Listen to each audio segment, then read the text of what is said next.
Hormones दो group के होते हैं, एक ग्रुप 1 होता है, एक ग्रुप 2 होता है। This is lipophilic and since cell membrane is made up of a lipid bilayer, these can cross easily, right.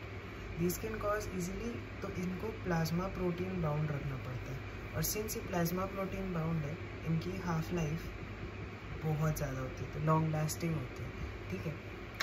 अभी इनको ये करने के बाद एक हार्मोन रिसेप्टर कॉम्प्लेक्स की भी ज़रूरत पड़ती है, लेकिन जो ग्रुप 2 के जैसे हाइड्रोफिलिक जो होता है, जो लाइपोफोबिक है, वो तो इसको क्रॉस नहीं कर सकता है। तो उसमें क्या होता है, ये जाता है, इसका कैसे इंट्रा न्यूक्लियर या फिर इंट्रा सेल्यूलर, मतलब सेल मेम्ब्रेन के अंदर ढुकने के बाद रिसेप्टर में बाइंडिंग होता है, ठीक है। लेकिन इसका कैसे रहता है, इसका ये तो अंदर नहीं जा सकता है, तो फिर the receptor is on the cell membrane itself, तो हार्मोन रिसेप्टर बाइंड कर जाता है। इससे कोई प्रोटीन काइनेज होता है, यानी secondary messenger, as an PIP2 या फिर CAM या फिर काइनेज कैस्केड या फिर CGMP, ठीक है। इसको हम कैल्शियम फॉस्फोइनोसिटॉल पाथवे भी बोलते हैं। तो फिर this is how group 1 and group 2 is mediated. तो let's talk about group 1 hormones का मैकेनिज्म क्या होता है। ग्रुप 1 में बेसिकली क्या होता है, ग्रुप 1 के जो हार्मोन्स है ये जाते हैं रिसेप्टर से बाइंड कर जाते हैं, तो फिर क्या बन जाते हैं, हार्मोन रिसेप्टर कॉम्प्लेक्स, ठीक है। हार्मोन रिसेप्टर कॉम्प्लेक्स बन गया। अभी ये क्या करेगा, जो DNA है सेल के अंदर, उसमें एक हार्मोन रिसेप्टिव एलिमेंट होता है, वहाँ पे बाइंड कराते हैं, जो ट्रांसक्रिप्शन एंड ट्रांसलेशन कराते हैं, जिससे हमको रेस्पॉन्स या बायो इफेक्ट देखने को मिलता है। पर ग्रुप 2 हार्मोन्स में क्या होता है कि ये क्या करते हैं, सेल मेम्ब्रेन पे रिसेप्टर्स होते हैं, उनमें जाके बाइंड कर जाता है।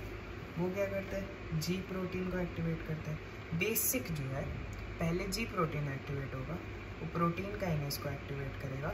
वो क्या करेगा, प्रोटीन को फॉस्फोराइलेट कर देगा, यानी फॉस्फोप्रोटीन बना देगा, जिससे बायोकेमिकल रेस्पॉन्स मिल जाएगा।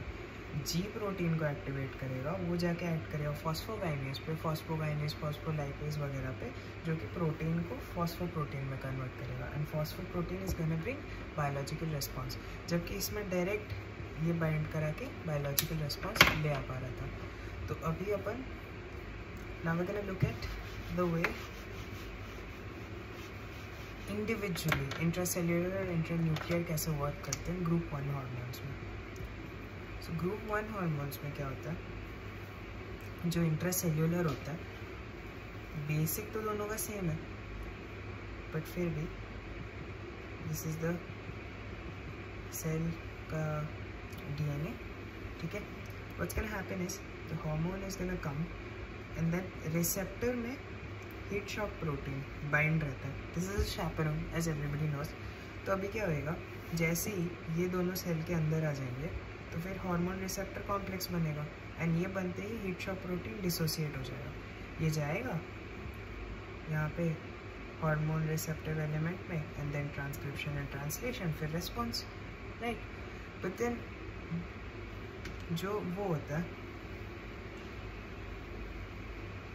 इंट्रान्यूक्लियर वाला, इंट्रान्यूक्लियर का कैसे होता है, इंट्रान्यूक्लियर का क्या होता है, हार्मोन अंदर चले जाता है और रिसेप्टर, जैसे कि ये हार्मोन रिसेप्टिव एलिमेंट है, तो receptor is directly on this, ठीक है, एंड इसमें एक इनहिबिटिंग फैक्टर होता है। हार्मोन क्या करता है, हार्मोन जाके इधर बाइंड कर लेता है, एंड हार्मोन जब इधर बाइंड कर जाता है, ये पॉजिटिव फैक्टर बन जाता है, एंड उसके बाद क्या, वही translation and transcription and then response, ठीक है। इसमें क्या था, heat shock protein receptor complex था, वो डिसोसिएट कर गया जैसे ही अपना हार्मोन बाइंड कर गया। इसमें क्या था, हार्मोन रिसेप्टिव एलिमेंट के ऊपर ही रिसेप्टर था, जिसमें इनहिबिटिंग फैक्टर्स थे। जैसे ही हार्मोन बाइंड किया, इनहिबिटिंग फैक्टर्स हट गए, प्रोमोटिंग फैक्टर्स लग गए, and then basic transcription, translation and effect. अब इसमें एग्जाम्पल्स क्या होते हैं, इंट्रासेल्यूलर में आपका सारा आपका कैल्सिट्रायोल आ जाता है, ठीक है, आपके सेक्स हार्मोन्स आ जाते हैं, और इंटरन्यूक्लियर में T3, T4, रेटिनोइक एसिड, ये सब आ जाता है, ठीक है। अभी क्या होता है, विल सी ग्रुप 2 हार्मोन्स।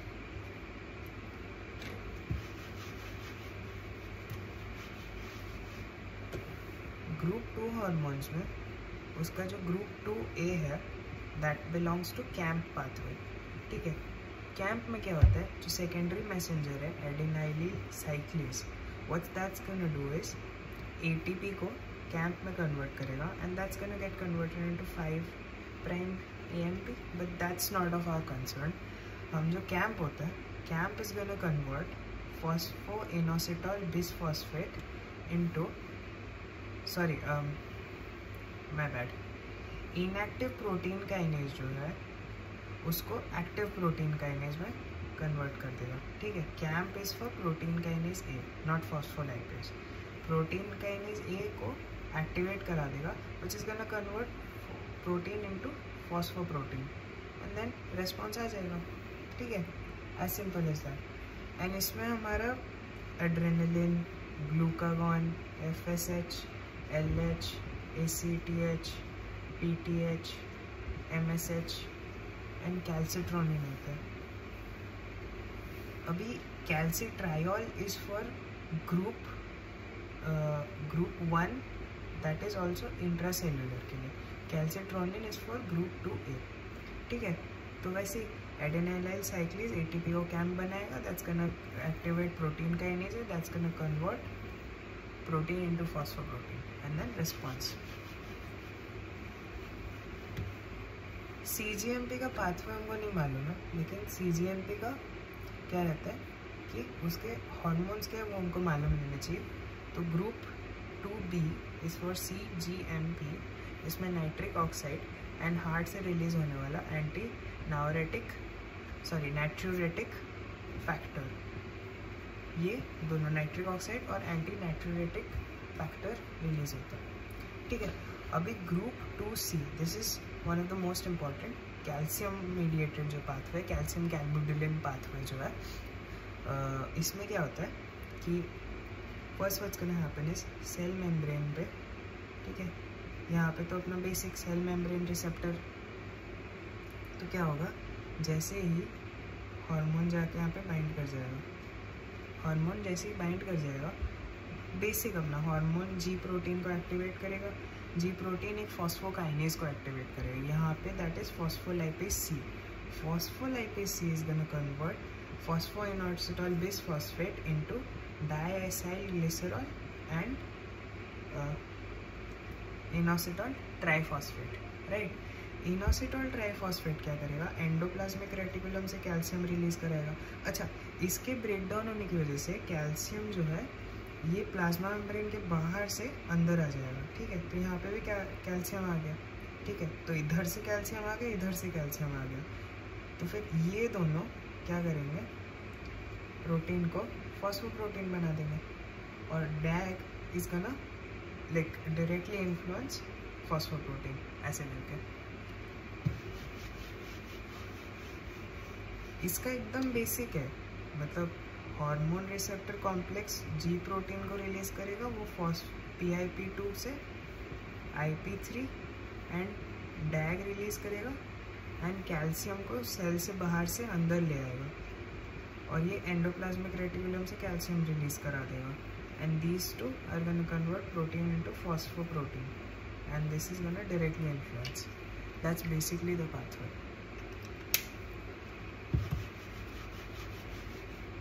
अभी क्या है, अभी अपन लास्ट वाला देखेंगे, that is the most, in my opinion the most important one, that is the kinase phosphate cascade, KPC, kinase phosphate cascade, या फिर ग्रुप 2D, ठीक है, क्योंकि इसमें इंसुलिन आता है।